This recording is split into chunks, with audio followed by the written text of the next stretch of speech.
ఈ ఏడాది వైద్య విద్య పోస్టు గ్రాడ్యుయేట్ ప్రవేశాల ప్రక్రియ మరింత ఆలస్యం కానుంది. ఇప్పటికే అఖిల భారత కోటా 2వ విడత కౌన్సిలింగ్ ప్రక్రియ నడుస్తోంది. ఈ కోటాతో సమానంగా అన్ని రాష్ట్రాలు తమ కోటా కౌన్సిలింగ్ ను జరుపుతున్నాయి. పీజీ వైద్య విద్య ప్రవేశాల్లో స్థానికతపై హైకోర్టులో కేసులు పడ్డాయి.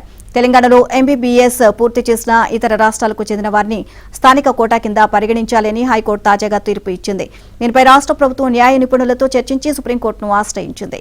హైకోర్టు తీర్పుపై స్టే ఇవ్వాలని సర్వోన్నత న్యాయస్థానాన్ని కోరింది. అయితే తెలంగాణ ప్రభుత్వం కోరుకున్నట్లుగా సుప్రీంకోర్టు హైకోర్టు తీర్పుపై స్టే ఇవ్వలేదు. ఈ అంశంపై జనవరి 7న వాదనలు వింటామని వెల్లడించింది. సుప్రీంకోర్టుకు శనివారం నుంచి క్రిస్మస్ నూతన సంవత్సరం సందర్భంగా జనవరి 2 వరకు సెలవులు ఉన్నాయి. ఫలితంగా జనవరి 7 వరకు ఆగాల్సి వచ్చింది.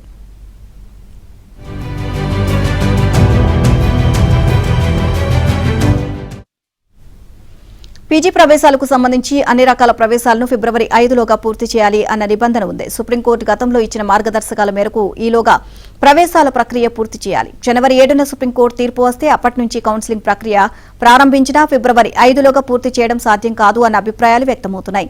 ప్రవేశాలకు సంబంధించి మొత్తం 4 రౌండ్స్ ఉంటాయి. ఇక కన్వీనర్ కోటా, యాజమాన్య కోటా, ఎన్ఆర్ఐ కోటాతో పాటు స్ప్రే వేకెన్సీ ఉంటుంది. ఇక ఒక్కో విడతకు కనీసం వారం రోజుల సమయం ఇవ్వాలి. ఎందుకంటే విద్యార్థికి సీటు కేటాయించిన తర్వాత వారు జాయిన్ అయ్యే వరకు ఆగాలి.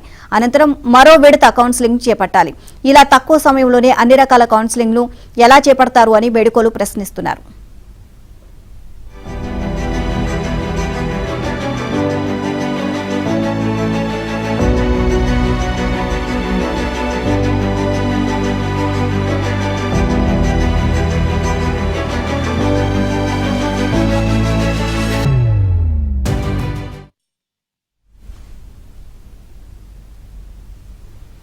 హైకోర్టు తీర్పు ప్రకారం కౌన్సిలింగ్ ప్రక్రియను తక్షణమే ప్రారంభించాలని వైద్య విద్య నిపుణులు చెబుతున్నారు.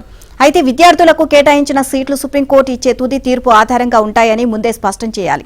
ఒకవేళ సుప్రీంకోర్టు హైకోర్టు తీర్పు స్టే ఇచ్చి రాష్ట్ర ప్రభుత్వ వాదనను సమర్థిస్తే ఇతర రాష్ట్రాలకు చెందిన అక్కడ ఎంబీబీఎస్ చేసిన వారికి పీజీలో సీటు వస్తే అవి రద్దవుతాయి. ప్రస్తుతం తక్కువ సమయం ఉండడం వల్ల కోర్టు తీర్పు వచ్చే వరకు ఆగకుండా ప్రవేశాల ప్రక్రియను ప్రారంభించాలని మెడికోలు కోరుతున్నారు. మరోవైపు 2 విడతల ప్రవేశాల అనంతరం పీజీ వైద్య విద్య తరగతులు ప్రారంభించాలని జాతీయ వైద్య కమిషన్ మార్గదర్శకాలు చేపడుతున్నాయి. ఆ ప్రకారం చూస్తే జనవరి 1వ వారం నుంచి పీజీ తరగతులు దేశవ్యాప్తంగా అన్ని రాష్ట్రాల్లోనూ మొదలవుతాయి. ఇక ఆ సమయానికి మన దగ్గర కౌన్సిలింగ్ ప్రక్రియ కూడా మొదలు కాబోదు అని మెడికోలు ఆవేదన వ్యక్తం చేస్తున్నారు. అంతేకాకుండా మన రాష్ట్ర విద్యార్థులు అఖిల భారత కోటా దరఖాస్తులో భాగంగా ఫీజు కింద 25,000 వరకు చెల్లిస్తారని, అవి కోల్పోయే ప్రమాదం ఉందని మెడికోలు చెబుతున్నారు.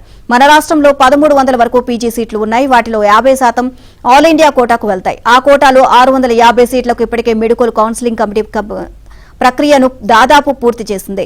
ఇక మెడికల్ పీజీ ప్రవేశాల ప్రక్రియను వెంటనే ప్రారంభించాలని local PG students association demand చేసింది. కౌన్సిలింగ్ ప్రక్రియ జాప్యం వల్ల మెడికోలకు అన్యాయం జరుగుతోంది అని పేర్కొంది.